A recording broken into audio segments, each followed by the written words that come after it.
Fala galera, sejam bem-vindos a mais uma aula aqui no canal Biologado. Hoje nós vamos falar sobre mais um composto orgânico, vamos falar sobre as vitaminas extremamente importantes para a manutenção da nossa vida. Antes da gente começar, eu já peço que você deixe seu like aí, se inscreva no canal caso ainda não seja inscrito e deixe um comentário que assim você me deixa muito feliz. Sem mais demora, vamos lá! Pessoal, não tem como eu falar de vitamina sem falar desse cara, desse escocês, o James Lind, que no século XVIII foi responsável por uma grande mudança nos hábitos e, por consequência, na saúde dos marinheiros do Reino Unido. Pessoal, o que ele percebeu? Ele percebeu que marujos que ficavam longe, ficavam em alto mar por muito tempo, normalmente apresentavam algumas características, alguns sintomas quando regressavam para a Terra. Esses sintomas são diversificados, mas o mais famoso dele é a gengiva sangrando, né? Uma gengiva sensível e sangrando, que inclusive possibilita o estabelecimento de infecções, o que pode ocasionar o apodrecimento dos dentes. Então, por isso que tradicionalmente os piratas são representados, né, com a boca normalmente toda podre. Isso é sinal de escorbuto.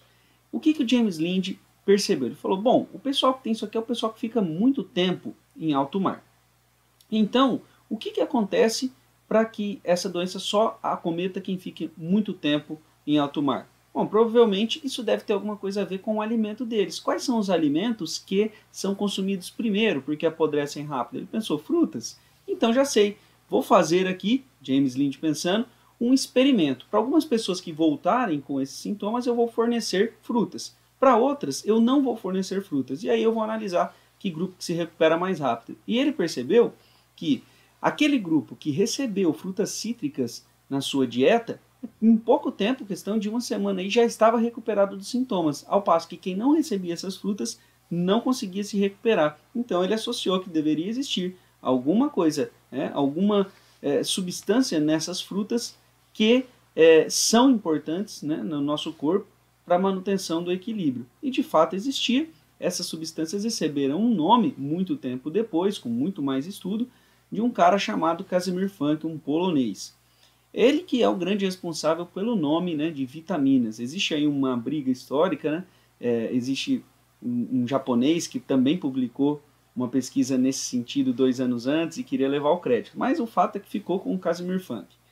E por que ele deu esse nome vitamina? Bom, ele percebeu que, estudando este grupo de substâncias, todas elas tinham alguma importância para o nosso corpo, então elas eram vitais para o corpo. E ao se estudar aí uma vitamina muito importante cuja falta causa uma doença chamada beriberi, eu vou deixar isso em suspensão no ar, porque nós vamos falar também das carências. Já já você vai descobrir que doença é essa daí, né? Você vai descobrir qual é a vitamina importante para que não aconteça isso. Inclusive o vestibular é extremamente importante. E ele estava estudando essa vitamina e ele percebeu que esta vitamina apresentava um grupo amina na sua composição. Portanto, acabou ficando o nome aí de vitamina. Apesar de que nós vamos ver, a maioria das vitaminas nem tem esse grupo amino, mas acabou ficando todas como vitamina. De fato, né, como características gerais, nós podemos citar algumas coisas que elas não têm.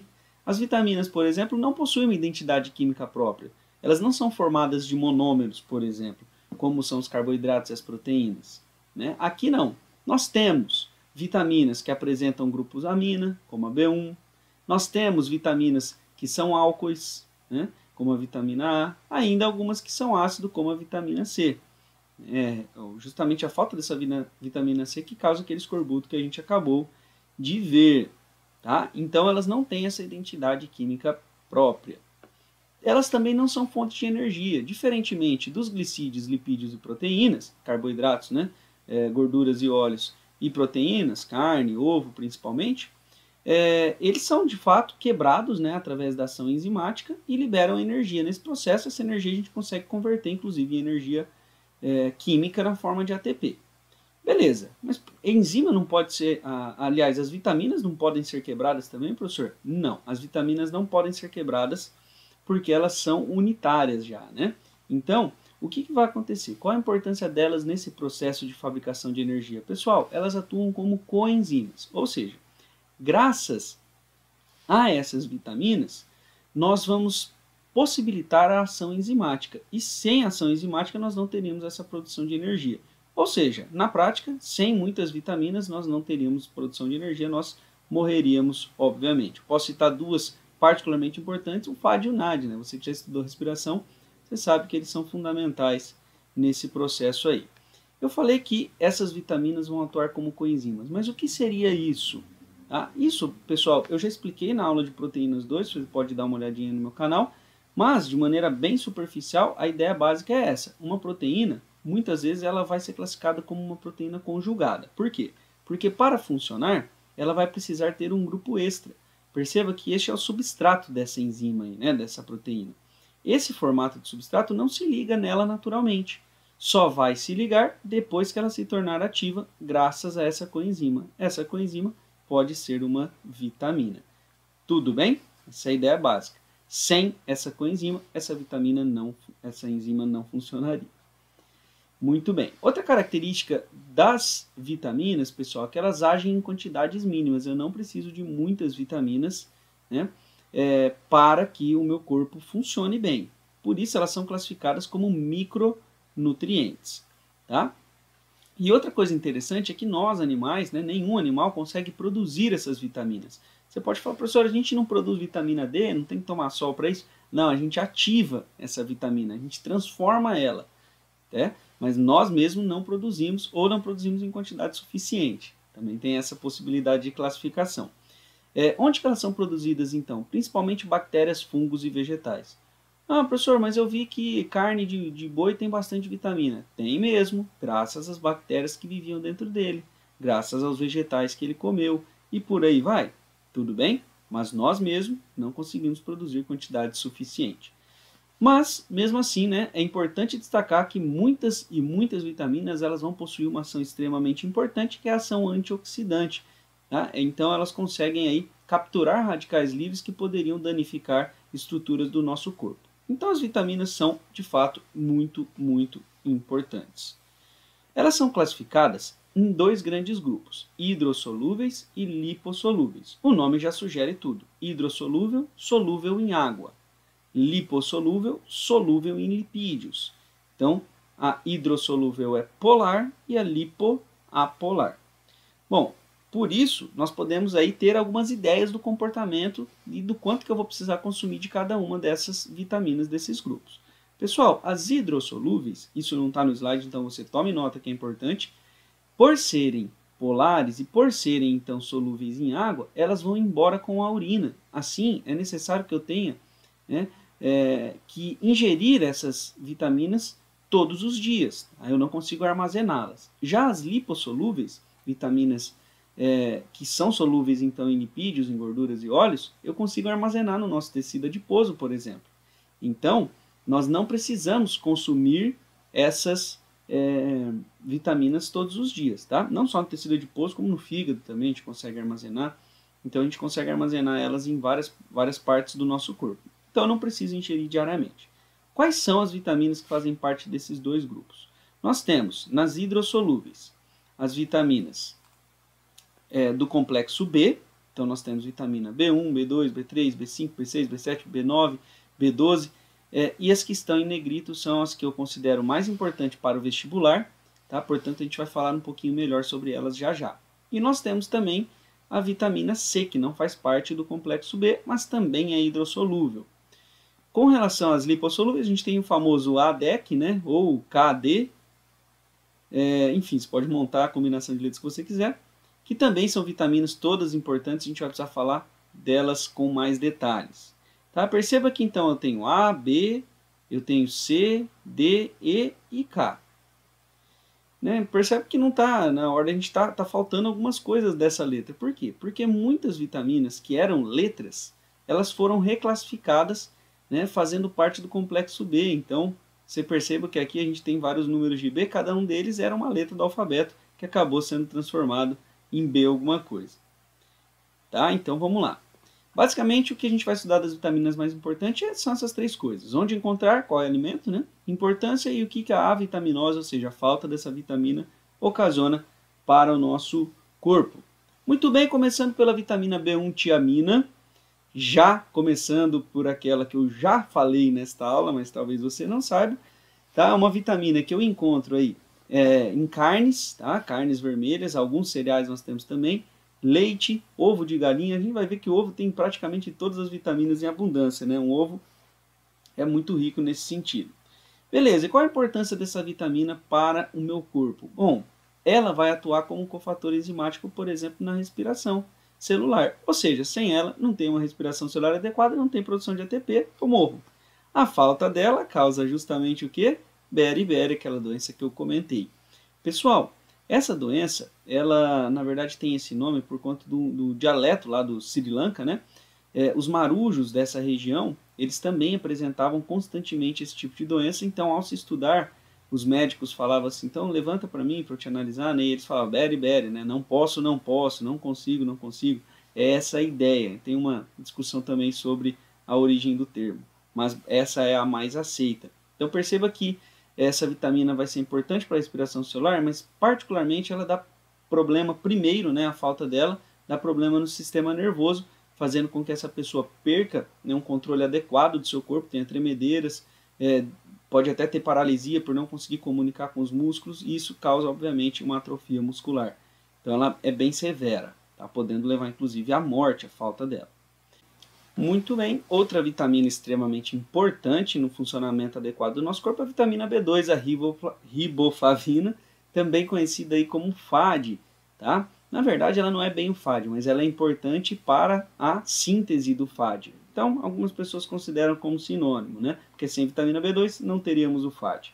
Onde que eu encontro essa vitamina? Alimentos de origem animal, principalmente. E qual a importância dela para o nosso corpo? Quem já estudou respiração celular sabe o quanto o FAD é importante nesse processo. Então, a falta, né, do FAD interromperia aí uma produção de ATP adequada. E a falta dessa vitamina, pessoal, ela não costuma cair muito para a gente, mas pode dar uma série de sintomas aí, cansaço, né, por conta da diminuição do ATP, até uma anemia, diminuição no crescimento, por não ter energia, obviamente, para os processos de síntese de proteína, inflamações na pele e principalmente feridas na boca. Não costuma cair muito a vitaminose dela.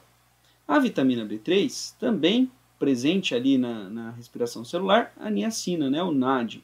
Encontro também alimentos de origem animal principalmente, mas também no trigo e muitos outros alimentos, tá, gente? Aqui eu estou colocando alguns principais, mas é claro que existem outros alimentos. Tá? A importância do NAD, pessoal, obviamente também faz parte do processo de produção de ATP. A falta dessa vitamina aí, dentre muitas coisas, provoca aí umas descamações na pele, conhecidas aí como pelagra. Normalmente, quando cai, também não costuma cair muito, cai aí a pelagra. Ok, essa já costuma aparecer mais do que a B2 e a B3, né? Então a B1 aparece bastante e a B9, né? O ácido folato não, tá errado aí. Ácido fólico, né? Ou folato, tá? Também chamado de folato. Onde que eu encontro o ácido fólico? Pessoal, aqui o ácido fólico eu vou encontrar em uma série de vegetais e também aí em algumas carnes. O ácido fólico, a gente escuta falar que ele é extremamente importante para a mulher que quer engravidar, né? Na verdade, o ácido fólico é importante para todo mundo, mas é que nós precisamos dele numa concentração muito baixa. É muito difícil a gente ter uma falta de ácido fólico. Agora, as mulheres que querem engravidar, elas precisam sim fazer uma reposição desse ácido fólico porque ele é fundamental no início do desenvolvimento do sistema nervoso do nosso bebezinho, né? Desse feto que está em desenvolvimento. Uma falta de vitamina B9 pode ser catastrófica, desde um aborto até dano severo no sistema nervoso, inclusive um deles muito bem conhecido que é a espinha bífida. Mas no adulto ela ainda pode causar aí um quadro de anemia perniciosa, que é uma anemia em decorrência da falta de vitamina, apesar de não ser comum isso acontecer. Já a vitamina B12, cobalamina, também encontrada em alimentos de origem animal principalmente, é extremamente importante para a formação dos eritrócitos dos glóbulos vermelhos, as hemácias. Portanto, é óbvio que uma falta de vitamina B12 vai causar uma diminuição na concentração de hemácias no nosso sangue, ocasionando também um caso de anemia. É mais comum a pessoa ter anemia perniciosa por falta de vitamina B12 do que pela B9, mas ambas são muito raras. Não é muito comum a gente ter problema na concentração dessas vitaminas no nosso corpo. Muito bem. Continuando ainda falando sobre as vitaminas hidrossolúveis, vamos falar agora sobre o ácido ascórbico, a vitamina C. É bem comum aí, bem conhecida. Vitamina C encontrada em diversas frutas cítricas de fato, mas não só, pessoal.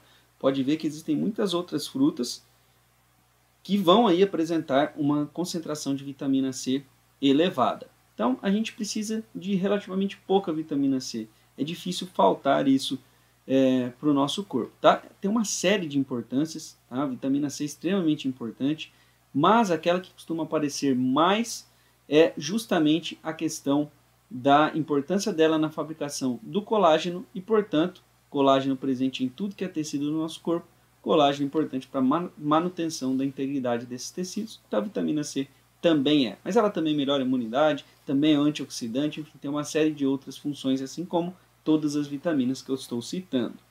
A falta de vitamina C causa, obviamente, o escorbuto, que foi aquilo que eu já comentei com vocês, que o James Lind já tinha percebido há alguns séculos atrás.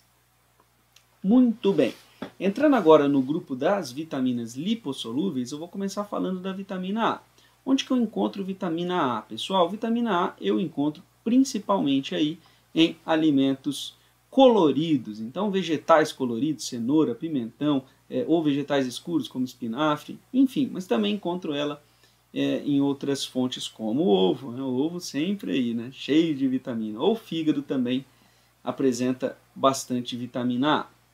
Qual a importância do retinol? O nome já sugere, né, a vitamina A no nosso corpo. Pessoal, o retinol ele vai ser fundamental porque ele, na presença de luz, ele é bem instável. Aí, o que vai acontecer? No primeiro momento, antes até mesmo dessa parte da presença da luz, o retinol ele vai ser aí transformado em retinal que se liga a uma proteína chamada opsina, formando a rodopsina. Esse pigmento é extremamente importante para os bastonetes e para os cones, que são as células da visão, porque justamente esse pigmento responde à luminosidade, se tornando extremamente instável e desencadeando processos que levarão a impulso nervoso. Ou seja, esse impulso nervoso que será transformado em imagem no nosso cérebro depende dessa vitamina para acontecer. Então, pessoal, a grande importância do retinol é justamente a visão. Óbvio que a falta deste retinol, desta vitamina A, vai ocasionar problemas principalmente nos bastonetes, responsáveis pela visão noturna. Então, essa pessoa vai ter uma doença chamada cegueira noturna, que em pouca luz, né, na presença de pouca luz, ela não vai conseguir enxergar muito bem. Muito bem, uma outra vitamina extremamente importante, aí pensando em vestibular, é a vitamina D, também conhecida como calciferol. Esta vitamina ela é derivada, na verdade, do colesterol, portanto é um esteroide, tá? Faz parte aí do grupo dos lipídios, né? Ela é derivada de um lipídio. Onde que eu encontro esse tipo de vitamina? Pessoal, alimentos de origem animal, tá? Alimentos de origem animal. E qual a importância dela para o nosso corpo? Basicamente, pessoal, esta vitamina vai ser fundamental no processo de aumento de absorção de cálcio e fósforo e de deposição desse cálcio e fósforo nos ossos. Mas existe um caminho para isso acontecer. Primeiro você precisa adquirir a forma inativa, que ela pode ser derivada dos animais, que é a mais comum, né, que seria aí o colecalciferol, ou ainda derivado dos vegetais. Nós temos como também produzir vitamina D derivada de vegetais, mas ele não tem colesterol, os vegetais têm o ergosterol. Então, a partir do ergosterol também é possível fabricar essa vitamina D. Tá? Como é que funciona isso daí? Você vai adquirir essa vitamina D inativa, a radiação ultravioleta vai ser importante para uma primeira transformação. Aí essa molécula modificada vai para o fígado, sofre mais uma modificação, vai para a corrente sanguínea, vai para os rins, nos rins sofre mais uma modificação. Aí sim ela se torna uma vitamina D ativa, que será recebida, por exemplo, nas células do intestino, possibilitando uma maior absorção de cálcio e fósforo, e também uma maior deposição nos ossos pelos osteoblastos. Assim, o osso tende a crescer com mais facilidade e também a renovar-se com mais facilidade, ficando saudável por mais tempo. Portanto, uma falta dessa vitamina pode ocasionar alguns problemas ósseos. Se for numa criança, faltar vitamina D numa criança, os ossos dessa criança não vão se desenvolver de maneira adequada e, infelizmente, essa criança vai ter aí deformações representadas nessa imagem aqui como raquitismo, tá? No adulto que já tem os ossos formados, não vai ter um problema muito sério nesse sentido, porque o osso já está pronto. Mas o que vai acontecer? O osso tende a ficar menos resistente, porque tem justamente menos matriz inorgânica. Tá? Aí pode acontecer algumas fraturas, microfraturas nesse osso, caracterizando aí osteomalácia. E para encerrar o nosso assunto, eu vou falar... Encerrar não, né? Caminhando para o encerramento do nosso assunto, eu vou falar da vitamina E, ou tocoferol. Encontrada também em diversos vegetais, principalmente vegetais que têm sementes oleaginosas, né? Então, vários. É fácil você adquirir vitamina E. É difícil faltar vitamina E na nossa alimentação. A grande importância, pessoal, é a ação antioxidante. Tem um monte de outras ações, mas não costuma aparecer muito no vestibular. Tá? O que às vezes aparece também relacionado à vitamina E é o fato de a falta dela poder causar anemia, principalmente em recém-nascidos. Nos adultos é muito difícil faltar essa vitamina, mas em recém-nascidos pode acontecer de faltar. Tá? Então pode também aí dar um caso de anemia, mas não é comum. Muito bem. A vitamina K. A vitamina K é extremamente importante também pensando em número de questões de vestibular. Tá? É uma vitamina encontrada em diversos alimentos, desde a origem vegetal até a origem animal. E a grande importância da vitamina K é porque ela faz parte de um processo complexo chamado cascata da coagulação sanguínea, cujo objetivo final é transformar uma proteína inativa, o fibrinogênio, em fibrina, ocasionando então o coágulo, o impedimento das células saírem da corrente sanguínea. Logo, a falta de vitamina K prejudica que esse processo ocorra, né? Então, vai ocasionar, exagerei, né? Hematomas não, hematoma também pode acontecer, até pequenos toquezinhos, né, ou trombadas podem deixar roxo com mais facilidade. Então, existe essa possibilidade também de ser falta de vitamina K, tá? Mas seria, então, o ocasionamento dessas hemorragias, né? Hemorragias. Então, a falta da vitamina K pode ocasionar hemorragias aí, o não estancamento do sangue. Pessoal, é isso aí. Espero que você tenha gostado. Deixe seu like aí no canal. Comenta alguma coisa se você gostou da aula, se não gostou, se ficou com dúvida. Na medida do possível eu vou responder. E se inscreve no canal caso ainda não seja inscrito. Valeu, abraço!